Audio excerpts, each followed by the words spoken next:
Assalamualaikum warahmatullahi wabarakatuh. Bismillahirrahmanirrahim. Alhamdulillahi rabbil alamin.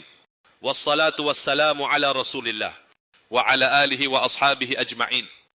Saudaraku yang saya hormati, alhamdulillah, kita kembali dipertemukan dengan bulan Ramadan yang penuh berkah, di mana Allah subhanahu wa ta'ala memberi kita kesempatan untuk menjalankan ibadah puasa. Puasa bukan hanya sekadar menahan lapar dan haus, tetapi lebih dari itu. Puasa adalah latihan untuk mengendalikan hawa nafsu. Pada kesempatan kali ini, mari kita bahas bagaimana puasa mengajarkan kita untuk menahan dan mengendalikan hawa nafsu, serta bagaimana hal ini dapat membawa kita pada kehidupan yang lebih baik, baik di dunia maupun di akhirat. Pertama, apa itu hawa nafsu? Hawa nafsu adalah dorongan atau keinginan dalam diri manusia yang seringkali bisa mengarah pada perilaku yang tidak sesuai dengan ajaran agama. Hawa nafsu ini bisa berupa keinginan untuk makan, minum, berbuat dosa, atau keinginan-keinginan duniawi lainnya yang bisa menggiring kita pada keburukan. Dalam Al-Quran, Allah menyebutkan bahwa hawa nafsu manusia cenderung mengajak kepada kejahatan. Allah berfirman dalam surah Yusuf ayat 53, "Dan aku tidak membebaskan diriku dari kesalahan, karena sesungguhnya nafsu itu selalu menyuruh kepada kejahatan, kecuali nafsu yang diberi rahmat oleh Tuhanku."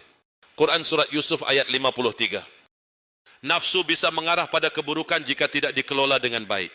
Tetapi nafsu juga bisa diarahkan untuk hal-hal yang baik jika kita mampu mengendalikannya dengan benar. Dua puasa sebagai latihan pengendalian hawa nafsu. Puasa adalah sarana yang sangat efektif dalam melatih pengendalian hawa nafsu.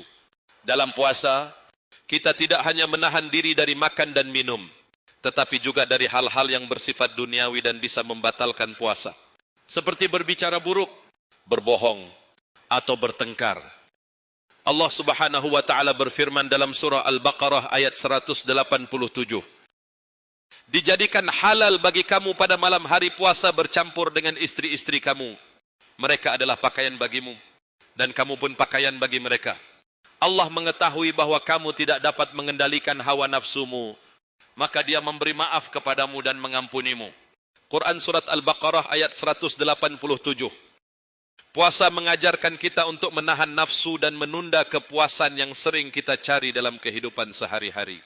Selama sebulan penuh, kita berlatih menahan diri dari makan, minum, dan hubungan suami istri pada siang hari, yang semuanya adalah hal-hal yang halal bagi kita di luar bulan Ramadan.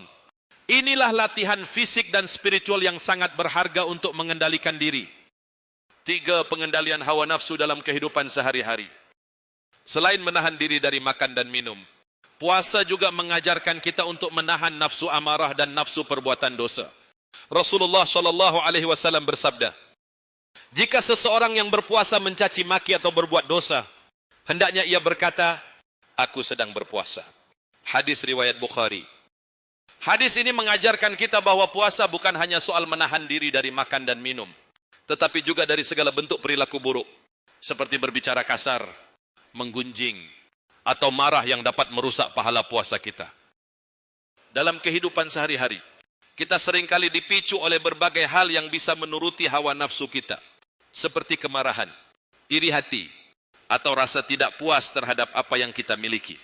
Puasa mengajarkan kita untuk berpikir sebelum bertindak, mengendalikan emosi, dan memilih untuk berbuat baik meskipun kita berada dalam situasi yang sulit. 4 puasa dan peningkatan ketakwaan. Salah satu tujuan utama puasa adalah untuk meningkatkan ketakwaan kita kepada Allah. Allah berfirman dalam surah Al-Baqarah ayat 183, "Wahai orang-orang yang beriman, diwajibkan atas kamu berpuasa sebagaimana diwajibkan atas orang-orang sebelum kamu, agar kamu bertakwa." Quran surat Al-Baqarah ayat 183. Ketika kita mengendalikan hawa nafsu kita, kita semakin dekat dengan Allah. Puasa mengingatkan kita bahwa kita tidak hanya hidup untuk memenuhi keinginan duniawi, tetapi untuk mengikuti perintah Allah dan menjauhi larangannya. Takwa adalah buah dari pengendalian hawa nafsu yang kita latih selama bulan Ramadan. Dan ketakwaan ini akan membawa kita kepada kebahagiaan dunia dan akhirat. 5 puasa sebagai waktu untuk merenung dan introspeksi diri. Selain sebagai latihan fisik, puasa juga merupakan kesempatan untuk melakukan introspeksi diri. Ketika kita menahan diri dari berbagai keinginan duniawi, kita diberi waktu untuk lebih fokus kepada diri sendiri. Merenungkan apa yang telah kita lakukan selama ini dan berusaha untuk memperbaiki kekurangan-kekurangan yang ada dalam hidup kita. Puasa memberi kita kesempatan untuk mendekatkan diri kepada Allah dengan beribadah lebih banyak, seperti membaca Al-Quran, berdoa, dan berzikir. Dalam keadaan lapar dan haus, kita merasa lebih dekat kepada Allah, dan ini dapat memperkuat hubungan spiritual kita dengannya. 6 manfaat pengendalian hawa nafsu. Mengendalikan hawa nafsu dalam puasa tidak hanya mendatangkan manfaat spiritual, tetapi juga memiliki dampak positif bagi kehidupan kita. Dengan mengendalikan hawa nafsu, kita belajar untuk lebih bersyukur atas apa yang kita miliki. Dan kita juga menjadi lebih empati terhadap orang lain, terutama mereka yang hidup dalam kekurangan. Selain itu, pengendalian hawa nafsu juga membawa kita kepada kehidupan yang lebih damai. Ketika kita dapat menahan amarah, menjaga lisan, dan menghindari perilaku buruk, kita akan merasa lebih tenang, lebih bahagia, dan lebih diterima oleh Allah dan sesama. Saudaraku yang saya cintai, puasa adalah ibadah yang sangat mulia, yang tidak hanya menuntut kita untuk menahan lapar dan haus, tetapi juga mengajarkan kita untuk mengendalikan hawa nafsu dalam segala aspek kehidupan. Dengan mengendalikan hawa nafsu, kita tidak hanya memperoleh pahala, tetapi juga menjadi pribadi yang lebih baik, lebih sabar, lebih disiplin, dan lebih dekat dengan Allah.